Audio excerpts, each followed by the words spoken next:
Wake up! You're asleep at the wheel. I'm Josh Wheel, and this is the second in a four-part series entitled, What If the X-Men Movies Were Good? Now, in the first video, we did a little recasting of First Class. We used, whatever actors were available in 2009, 2010. We made this pretty thing here, little, third grade poster project.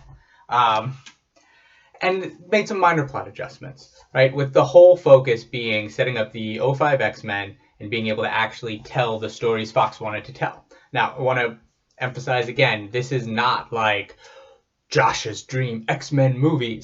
This is literally just going back and saying, hey, if we were in the room with Fox, right? We're there with Millar, Singer, Vaughn, right? Whoever's making these decisions and putting this film together. And they're like, okay, we want to make a bunch of X-Men movies, and we want to make Days of Future Past, Dark Phoenix Saga, and Apocalypse, and all of these things.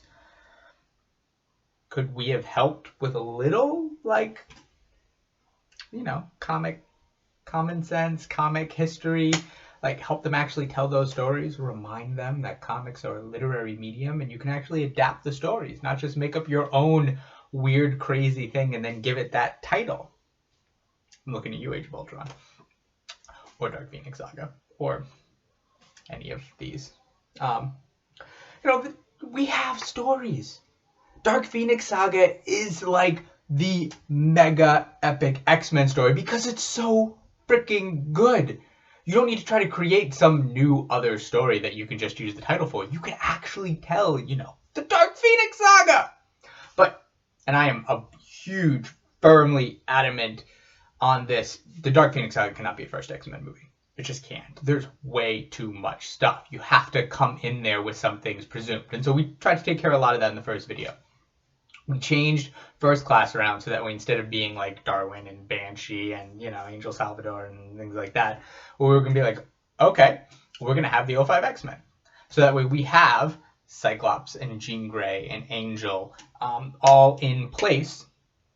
So that way we can tell all of these summer-centric stories that, Days of Future Past and Dark Phoenix Saga and Apocalypse are. Like, all of the big Apocalypse things that you would want to tell in an Apocalypse movie are all really based around, either the Summers or Archangel.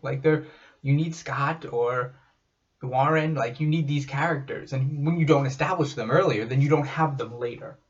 So we really wanted to establish things. Now, we left at the end. We left them in a place where our '05 team was together. They were established. Magneto killed Sebastian Shaw, took over as the Black King of the Hellfire Club. And we have Magneto and Emma Frost running the Hellfire Club. So there was no need to recast, the fantastic Michael Fassbender as Magneto, because he's so goddamn good. So we've still got him. He's here. Magneto. Now, I did not say, and I did get this question from some people after the first video, who would Emma Frost have been? And I didn't say because it wasn't that important to the first film, although it would have needed to be cast.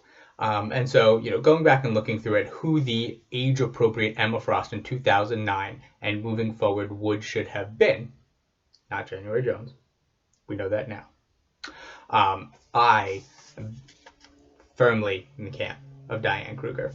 And I even found this great picture of her dressed as Emma Frost because, anyone in a white pantsuit is Emma Frost, in my opinion. And this is, by the way I like Emma Frost better, I'm not a big fan of the Fredericks of Hollywood Emma Frost. I love the badass bitches get shit done Emma Frost, the white pantsuits like Generation X style. But this is Diane Kruger, who is the same age as Rose Byrne, who was the stunningly beautiful and excellent Moira McTaggart in the actual First Class movie. She would be fantastic as Emma Frost and meets everything we need moving forward. And she's going to play a big part in this because, Dark Phoenix Saga is when Emma Frost was actually first really introduced. So she's leading the Hellfire Club. She's going to be a huge key player in these X-Men movies moving forward. And she is Diane Kruger. So she will be here with our boy Eric. So there's our Hellfire Club. Black King, White Queen. Now, we do have the 05 set up, right? So we still have that. We've got Charles Xavier over here floating around in his Shi'ar chair. We've got Jean Grey, who's going to be a big part of this. I'll put her right here. Right? Because based around Jennifer Lawrence, Jean Grey, we're going to tell the story of what if Dark Phoenix was good.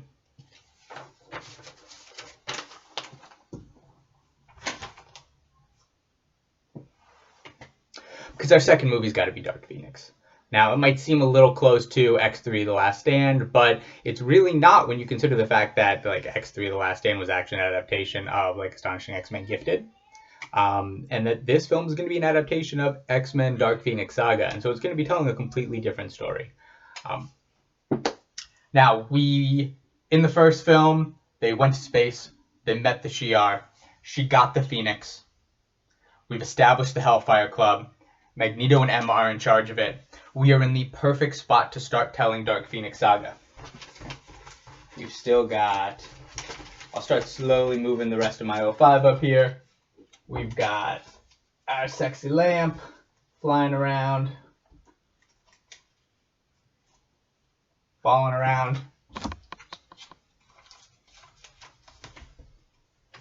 We've got Cyclops, who, if you didn't get a good look at him in the last video, played by Taron Egerton. Makes very good Cyclops. You can hang out here with Jean. We've got Nicholas Hoult still as Beast.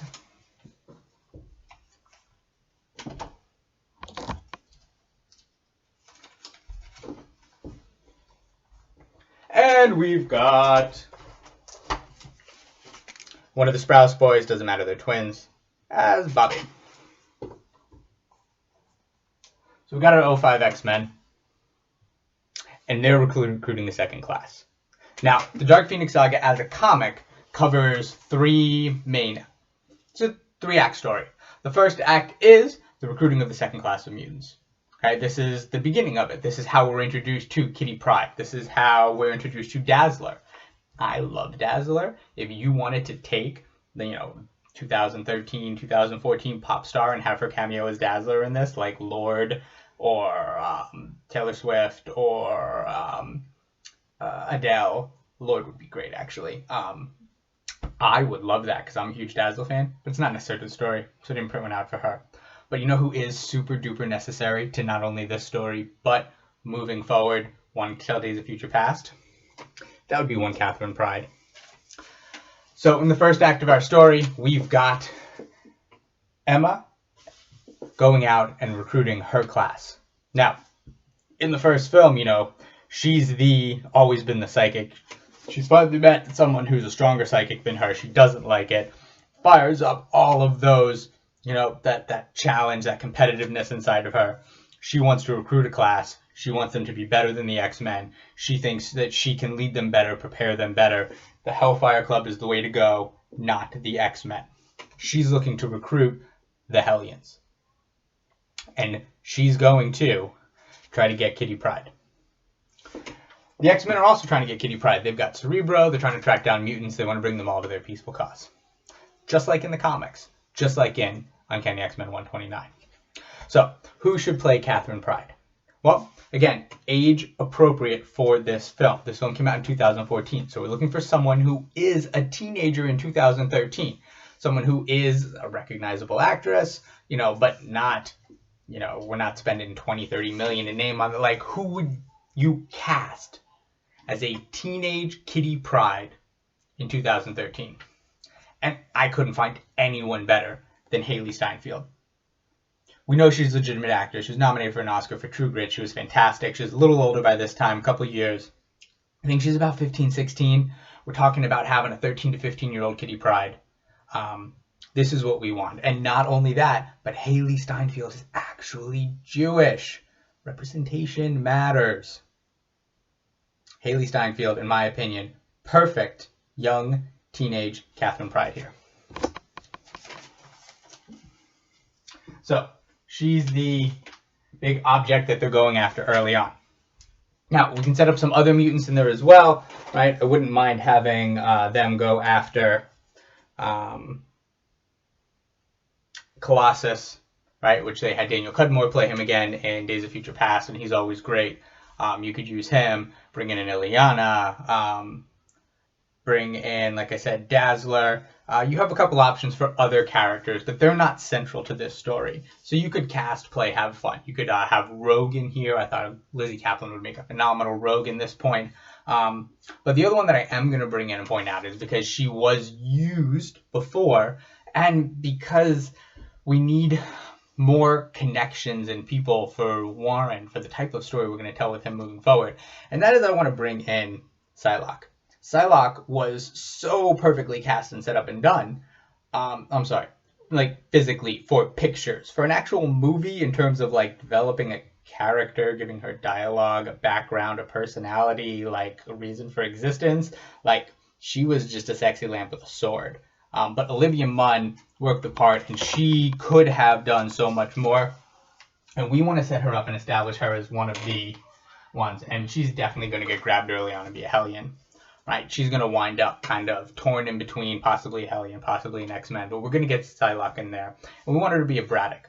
We want her to be real. She needs to be a real person, have her own real background, her own real story. She's not just like Warren's girlfriend later on. But she is a character, so as we build these characters out, right, we can explore Hank's loneliness. Why does he feel like he's the only one who, doesn't have a couple? Is it because of the blue skin? Does he feel isolated and alone? Because Warren has met someone. And Bobby is maybe flirting with young Kitty because they're the two young ones, although nothing's happening there, and we'll get to that later. Scott has Jean, right? There's all of these other things. Xavier met Lilandra. Hank's all alone, right? These are their characters can build and develop over time in this. Okay, so we get our first act out of the way with, right, X-Men trying to recruit, and the Hellions also trying to recruit, and the clashes.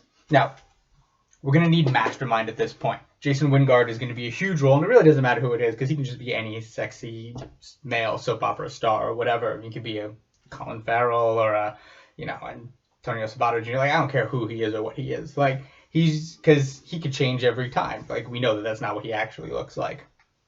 But he starts getting into Jean's head. We're telling the actual Dark Phoenix story here. And remember, the point of this movie is to do two things. One, tell the amazing story that is the Dark Phoenix saga. And two, set up stories for later on. So, the part that is actually telling Dark Phoenix saga, right now, middle act, we've got Jean in the fantasy land. She can't tell what's real or what's not. Oh, I forgot to mention. At the start of this film, when we open the film, Jean's pregos. She's pregnant. She's having a baby. It's Scott's.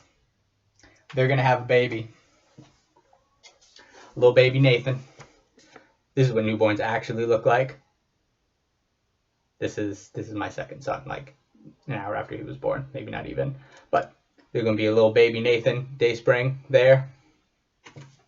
We're going to have us a baby. It's going to be important. So there we go. We got a little baby Nathan. And now she doesn't know what's real. Is she a mother? Is she an X-Men? Is she in this romantic fantasy? Not like she can't even tell what's real. She thinks she's losing her mind. And having the Phoenix power is just exacerbating all of this. And it's making her crazy. This is our A plot. Our B plot at this same time is going to feature Big Blue Daddy Apocalypse. Now, Apocalypse should still be played by Oscar Isaac, because anytime you can have Oscar Isaac in anything, you should, because Oscar Isaac is amazing. But we're going to let this cosplayer I found on the internet do the costume design instead of the actual costume designer of X-Men Apocalypse, because that's what Big Blue Daddy looks like. And we're introducing him in this film. He is going to be the major antagonist of film 4, X-Men Apocalypse. But in order for that to be the case, we need to establish him earlier on. We need to build up to him. And in this film, what's happened is the birth of one Nathaniel Christopher Summer has awakened in him the realization that the mutant Messiah has come, the heir to his throne, the leader of Homo superiors. And he wants it. He wants the kid. And that's our B story in the background. And while the X-Men are trying to fight him off and deal with the Hellfire Club, and Jean's going crazy, and there's a baby to take care of, and all this stuff's going at once, and now she's in another place, and she doesn't know if it's real. Like, there's just taking advantage of the confusion and the mess created by Wingard and Emma and the Hellfire Club gives him an opportunity. He's going to get his hands on the kid. He's going to get his hands on the kid. And our second story here, our B story, is essentially X Factor Endgame, from X Factor 65 through 68. Because what's going to happen is, and we're cutting out all the Madeline Pryor stuff because we don't have like 17 movies and nonsense to kind of make all that happen, but we're going straight to it. This is Scott and Jean's kid, and they're going to lose him. Apocalypse gets a hold of him. Apocalypse is trying to prime him to be the next Apocalypse, and it's killing the baby. And they're stuck in a corner. They can either leave the kid with Apocalypse and let Apocalypse prime him now that he's being primed and apocalypted, or they can take him away from Apocalypse and they have no idea how to heal him or save him. They have no idea what to do. And they're going to lose the kid. Now, our Deus Ex Machina from the future is going to come in just like in Endgame. We're going to have Rachel. We're going to have future Ascani girl come. And she's going to bring the baby into the future and take it away. And they're going to lose baby Nathan. And this is going to only make everything that much more powerful when we get into the third act now. Because they lose baby Nathan. Apocalypse is at bay. We don't know what's happening there. And suddenly, the Shi'ar come. The Shi'ar come back because in all of the mastermind craziness of our Hellfire Club, Act 2, sorting that shit out, fighting with them, Jean going nuts, the Phoenix went and they kind of blew up a planet. She went and blew up a planet. She killed a bunch of people, and the Shi'ar are here for justice. And now they got to resolve that. And the X-Men get taken to the dark side of the moon. We can have Wolverine in this. You know, I thought about whether or not Wolverine should be a big part in this or not. Obviously, he could be. He would add to all of it. He'd be great in, you know, the battle with the Shi'ar on the moon as a Hugh Jackman thing. But you really don't. Again, the earlier class of movies were Logan-centric. They wanted to be built around Wolverine. We're telling Summer-centric stories. Having Wolverine is fun, but not fundamental. We can get by on these stories with or without him, depending on what Hugh Jackman wanted to do at that time. He did show up in the actual Days of Future Past, the movie filmed at this time, so it works in his schedule. But here we are. We're moving into our third act. We've accomplished X Factor Endgame. They've had the baby. They've lost the baby. And now you know what's going to happen? Jean's going to die on the moon. Scott lost his son, and now he's about to lose his wife. And he can't believe it's all actually going to happen this way. This is our full Dark Phoenix saga. She's going to succumb. She's going to get struck down and die, and the X-Men are coming back. Losers. Like, they've lost big compared to where they were at the end of the first film. Like, they thought they were growing, they were expanding, there was a second class, they're having mutant babies, and now Jean's dead. The baby's gone. I don't know what the hell's going on. And that's where we're left at the end of Dark Phoenix Saga. Like, that's your Empire Strikes Back. Dark, holy shit, how do we come back from this ending? And that's what it should be at this point in telling the X-Men stories. Because the X-Men don't win every time. Like, if you've read X-Men comics, the X-Men don't win most of the time. Like, they kind of lose a lot. They deal with loss a lot. And that's what this story is. And it's a huge loss for Scott Summers. And that's going to take us into our next film. So that's the end of film 2. What if Dark Phoenix was good? Now, stay tuned. Come back.